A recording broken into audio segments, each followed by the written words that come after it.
Welcome back, America. I'm Hugh Hewitt. One of the central committees to the deadlock over the spending limit is the House Appropriations Committee.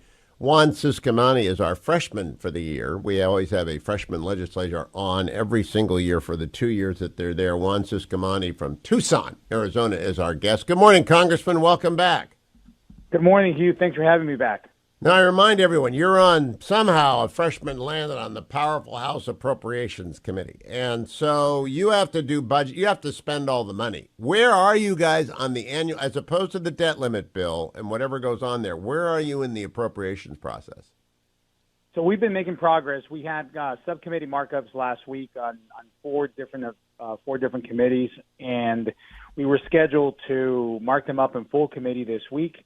But it was announced actually last night, I'm sure you heard this, that they are postponing this to a later date. The Speaker has been hard at work on negotiating with the President, and we want to make sure that we keep giving him the full mobility here to do what he needs to do. So we're gonna need to postpone that. But definitely the work has been going on so far on four of the subcommittees.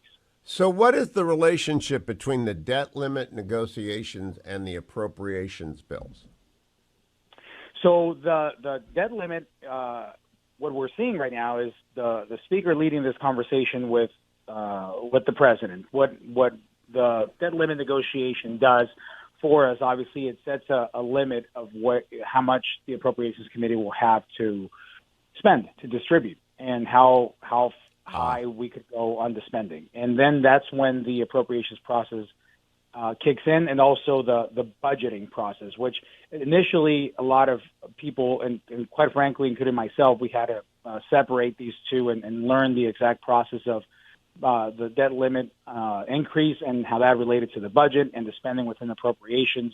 So it's quite a bear there to grasp, but that's how it works.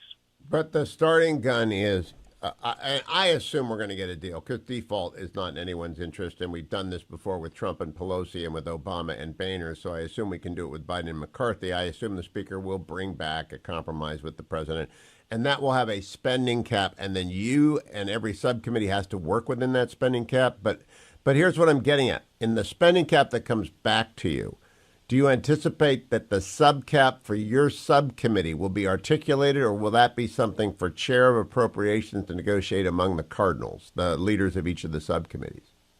Yeah, well, that's going to be a process between both. That's my guess on this. You're absolutely right in terms of the spending cap on this and on getting it done.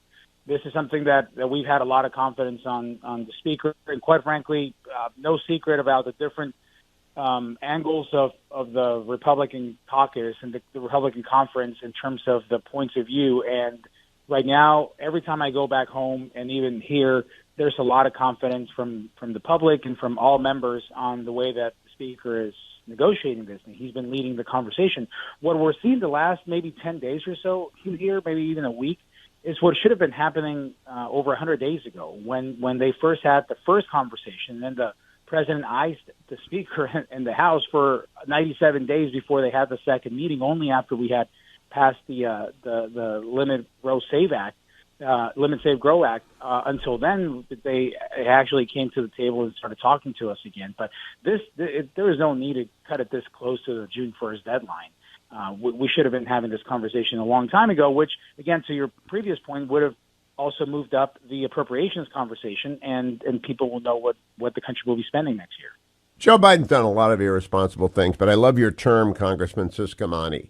He iced the negotiations until they had 2 weeks in the hopes that Kevin McCarthy would crumble and that the caucus would break apart.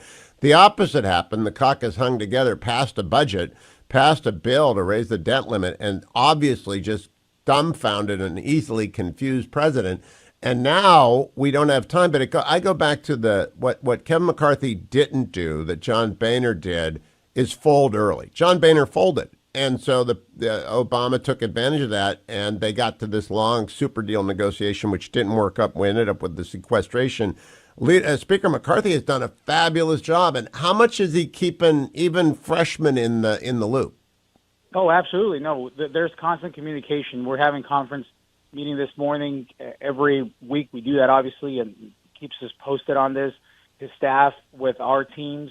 I feel like we, as much as details have been changing minute by minute almost on this whole thing, I've felt very much in the loop, as you said, even as a freshman. And I don't think it's because I'm in the Appropriations Committee. My colleagues share this feeling of just feeling informed and to know what's happening. But quite frankly, there wasn't a lot happening for a while there because the president just wouldn't get back to the speaker or any of us to come to the table. You're right. It took that long, and now we're having these conversations in this time. And they've been on the news and quoted a lot of the Democrats, especially in the Senate, saying that we were not going to get a deal done. And, of course, we did. The Speaker and the House delivered, and here we are. So they should have been ready, but they got caught flat-footed on this. And that's now, why you're seeing – yeah, go ahead. Congressman Ciscomani, the Speaker said yesterday there will not be a cap on defense spending. I can't remember which subcommittee you're on. Which subcommittee of Appropes are you on? So I'm on labor and age, it's called, and also on transportation and on financial services. So you're going to get a cap, and it's going to be a hard cap. Defense isn't going to get a cap. Does that bother you? That defense is not getting a cap? No, it doesn't bother me at all. That's exactly what we delivered. What we said from the beginning is that defense was not going to get a cap or was not going to get. We weren't going to limit anything on there. The previous plan was going to stand, and also for veterans, and that's what I was about to jump into. So I'm glad you brought this up. Veterans was also another one, and what we're seeing is a concerted and organized effort from the left, trying to put pressure on this by, quite frankly, deceiving the public on what's happening with veterans and defense to some extent as well, saying that we were going to do a 22% cut across the board, which was never the case. We were never going to touch veterans. Quite the opposite. If you see the bill that we marked up last week, it actually increases funding for veterans and for services that they have. So that we are fully funding defense and also veterans and beyond. And however, we are going to have to limit spending, and that's something that I think most people can understand. When you look at where we are, what we're saying is we don't want to be raising taxes right now. We also want to make sure that we are limited spending, and the government is spending way too much money, and we're in this almost $32 trillion debt situation. That's quite an emergency in my view. We need to curb the spending behavior of the country, and we're suggesting these responsible limits on saving that would save us almost $4 trillion over the next 10 years. Quite frankly, in the big picture, I'm not sure that's a lot to be asking for. Some programs will take some limits, and that's the situation that we're in. It's not fun, but it's necessary. Now, Congressman, I want to ask you, because you're an Arizonan, and not only an appropriator, but an Arizonan. They have this big deal, and I think we have some B-roll of this, the Colorado River deal that emerged over the weekend. I don't really think it's a deal because I read the fine print of this thing, and it's Governor Lombardo is a Republican, but your Democratic governor and the governor, Gavin Newsom, they got together, but Tom Bushotsky, Arizona's commissioner of the Colorado River talks, stressed Monday that the, quote, deal on the Colorado River water was not a deal. Quote, it is important to note that this is not an agreement. This is an agreement to submit a proposal, an agreement to the terms of the proposal to be analyzed by the federal government. That's a really critical point for everyone. Do you like the, quote, deal? Have you had a chance to look at it? Because it looks like a severe and unnecessary, it's dressed up in green talk, but I think it's really a severe hit on California and Arizona. Yeah, no, I have to dive into the details of that. And in Arizona, water is, of course, when you build the fifth largest city in the middle of the desert in the Phoenix area, it's because we've been able to manage water responsibly, and this has gone across both sides of the aisle. Tom Bushotsky was a director for Doug Ducey as well. Oh, so he's a good guy. He's a smart guy. Yeah, he's very capable. I met with him last week. I think he was in Washington. I met with him and with a group from Arizona on this.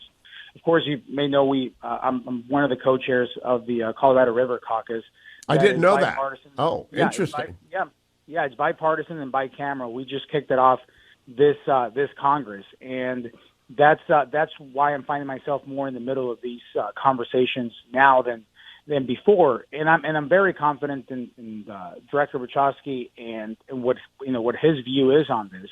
for the longest time, California just wouldn't come to the table. They had their own set of rules, and that's the way it was looking compared to the other lower basin states specifically. And those conversations have been making progress from what Tom told me last week.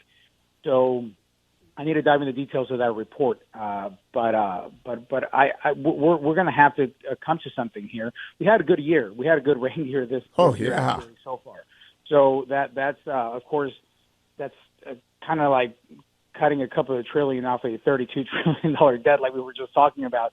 Same with the drought that we've been in over 20 years.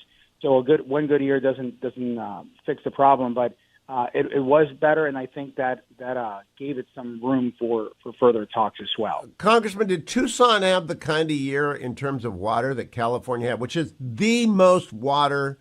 I first moved there in '78. There is nothing compared to what we had this year ever in Southern California. And now climatologists have no idea what's going to happen in California. But did Tucson have rain?